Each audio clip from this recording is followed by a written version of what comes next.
حي على الفلاح.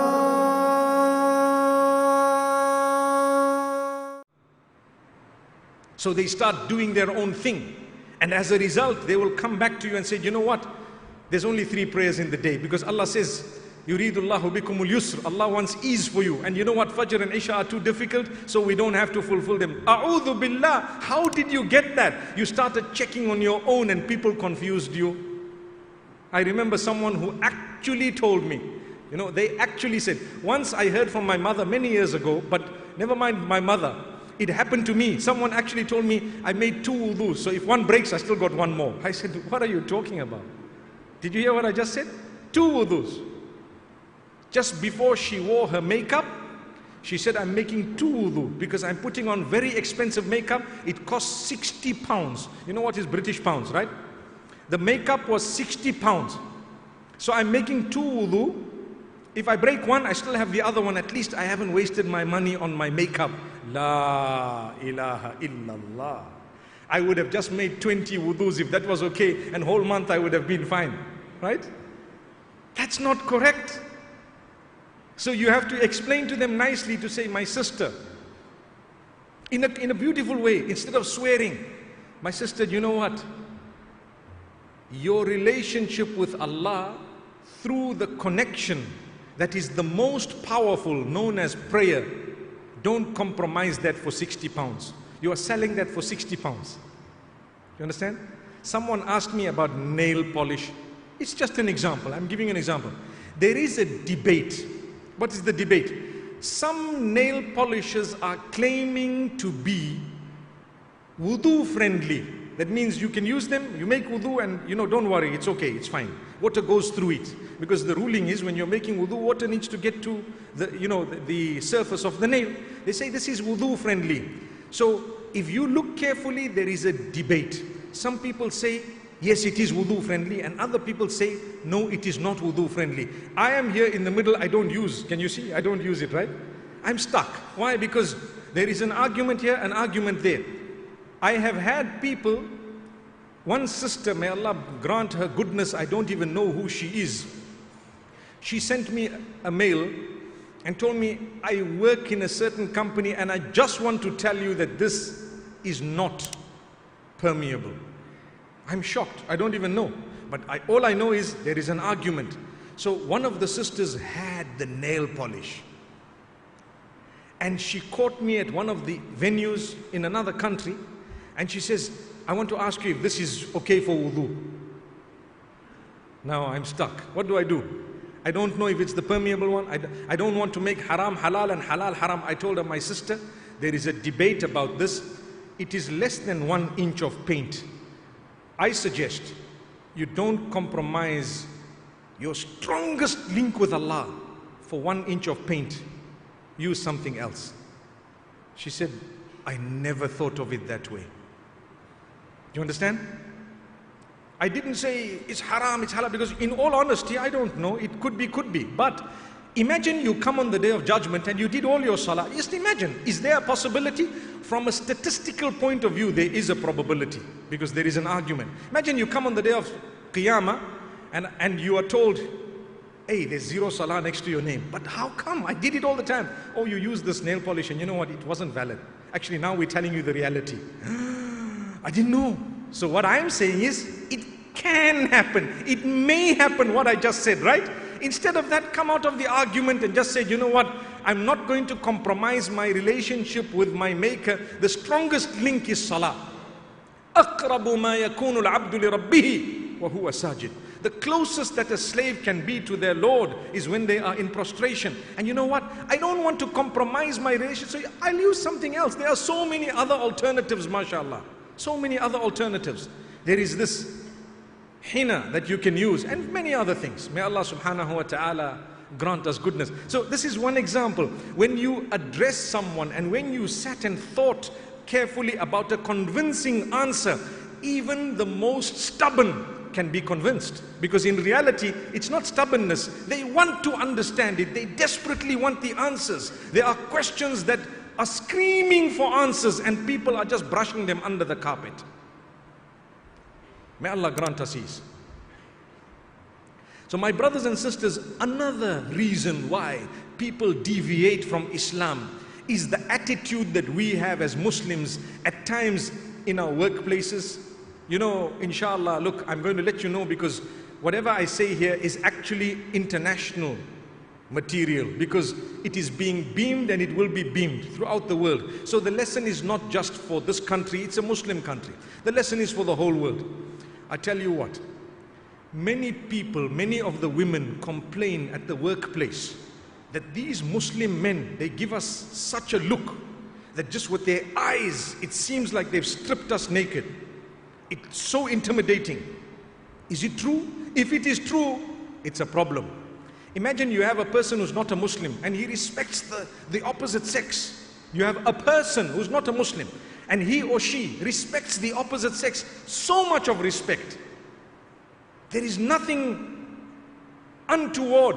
There is nothing evil that they intend. It's that respect. And then you have a Muslim man coming and he might even, you know, be in his own little mind thinking he's a very pious person, and suddenly he sees this woman and he just does this like about, you know. And he might justify himself to say the Prophet ﷺ allowed the first gaze. I mean, it's still the first one, don't worry. I haven't yet looked away. No. That's not how it should be. You give the opposite sex such respect that they restore their faith in the Muslim men. And the women, the same applies to them. We respect each other in such a way that we restore faith in one another. Today it's very difficult to get help. You know, recently I was in another country where I was asked a question.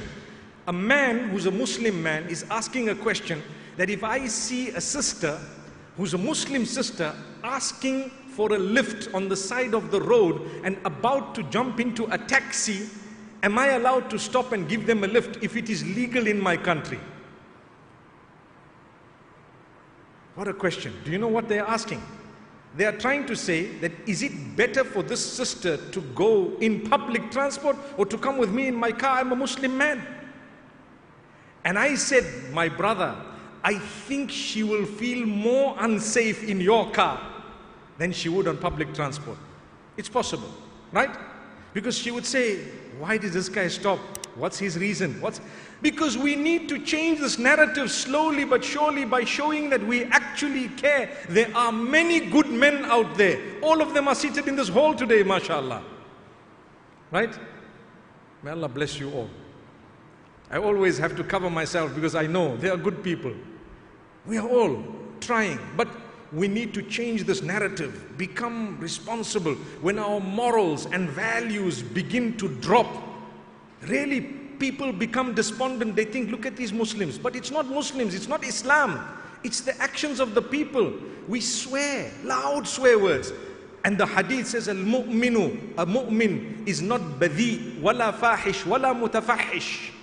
The Prophet ﷺ himself was never abusive or immoral in the way he spoke. You know, the F word, it's a swear word. The SH word is also a swear word. We use it like we are using salt and pepper in our food and we are Muslims. I'm being clear, I'm not mincing my words. We use these words like there's nothing wrong with it, but you're a mu'min. I want you to promise me one thing, my brothers, my sisters. A life-changing thing, very simple but life-changing. You want to hear it? You ready? Are you ready? Promise Allah that you will not use derogatory, immoral, hurtful and abusive words from today. That's it. Did we promise? See, the yes was very low, huh? Did we promise? Inshallah, you will be asked. Immoral, abusive, hurtful and vulgar. You don't need it. Use good words. You know what? You will encourage people. You will really improve yourself as a mu'min, as a believer. You become conscious. I can disagree with you. I can, for example, have a little argument, whatever, on condition that I do not use that which is hurtful, harmful, disrespectful, and so on. I must say it in a beautiful way. Why do we hurl abusive words? Swear words. I'm a mu'min. I say Allahu Akbar, Allah is the greatest. And 5 minutes before that I was swearing someone. Come on. Where is it? People become despondent. They start thinking, look at these Muslims. In business, we cheat sometimes. When people work for us, we shortchange them. We are not honest with them. You go and work for a company that is a total non-Muslim company, and you're a Muslim.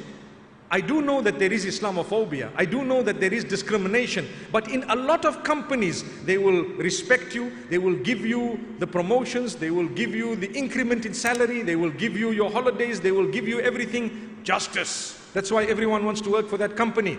Come to a Muslim company. They promised you to go. They said, don't go. Why? I need to go for Umrah. So you stay here. But it's my days of holiday. My brother, you will get a bigger reward for being honest and upright. It's okay if they agree and allow. But if you are pushing it and forcing it, all you are doing is you are letting people have a bad image of who you are. And because you're a Muslim and you're an ambassador of Allah subhanahu wa ta'ala on earth, you have actually created a bad name for the Muslims. What happened to the promotions? What happened to the way we treat those who work for us? May Allah subhanahu wa ta'ala grant us ease.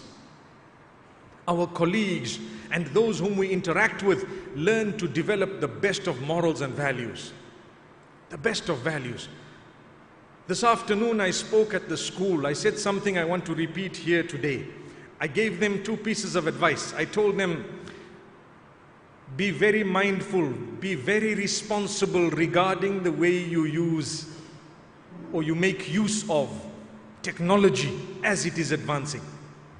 Be very responsible regarding the way you use technology as it is advancing. That's a powerful piece of advice. Technology in itself is not bad. The way we use it can make our use of it very bad. It can destroy us.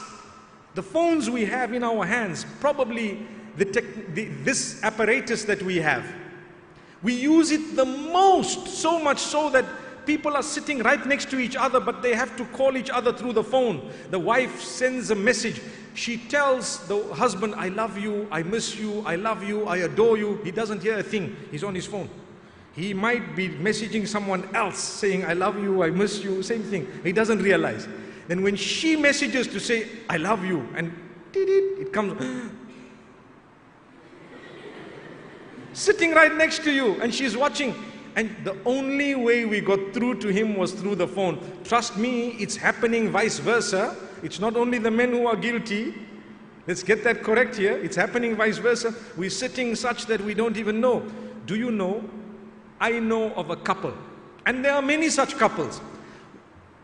The husband was telling me we went on a very, very expensive holiday. And my wife was not, they went to a beach. It was not Maldives. If they came to Maldives, maybe she would put her phone away and go. But my wife was only interested in how will my picture look on Instagram? How will I look on how will my photo come out? She wasn't interested in going in the water and enjoying the swimming and whatever else there was there. She never even went to wherever else besides for photo shoots. So it's no longer a holiday. Photo shoot you can do at home with your own computer. Trust me, we can help you do that also. When you go, put the phone aside. Enjoy yourself. The moment is more important than the photo. A few photos here and there, alhamdulillah, it's okay. But to be obsessed with it to the degree that you've lost reality is where we are heading today. Even in our own relationships. Look at the Muslims. You know, divorce is not prohibited, but it is frowned upon. It's the last, what can I say, the last resort, right? But it's on the increase so much because people don't know why they are marrying. People don't fulfill each other's rights. And then we look at each other and say, subhanallah, but it's the Muslims, Muslim nation, Muslims, and look at how they don't even get along, they don't even know each other. Can't we deal with that, inshallah? Let's respect each other. Let's fulfill each other's rights. Let's honor our spouses. Let's make them feel important. Trust me, you change the world. You change the world. It's not difficult. Thank you so much for listening to this short message. I pray that it has increased you in a little bit of motivation and hope, and the same applies to all of us. Jazakumullah khair. Assalamu alaikum wa rahmatullahi wa barakatuh.